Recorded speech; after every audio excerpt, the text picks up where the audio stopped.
ganito. Oh, si pare din sa kanto. Si mama. Si mama. Oh, yung mama. Oh. May mama. Okay. Tapos sabi ang taba mo. Ah, sabi sa'yo, ang taba mo. Tapos ang taba-taba mo. Ah, sabing ganun. Eh, ano sinabi mo na? Ano sabi mo? Sabi ko, hindi ko ako mataba. Pogi ako! Ah, galit ka, sinabi mo. Dapat di ka galit. Baka nakitan lang naman sa'yo. Hindi naman yan.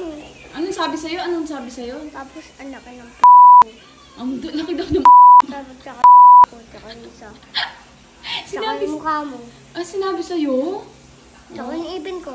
Sinabi sa'yo nga? Tsaka yung dila ko. Ay, pogi ka naman ah. Hindi! Sinabi niya yun? Tsaka yung muscles ko. Tapos may sakit pa yung kamay ko. Ah, sinabi ni Kuya. Pupuntahan na natin si Kuya. Sabihin natin, huwag kasabihan ng mataba. Ang pogi mo kaya. Sabihin, may tawag ko na. Ah, tatawagan ko si Kuya. Na huwag kasabihan na gano'n.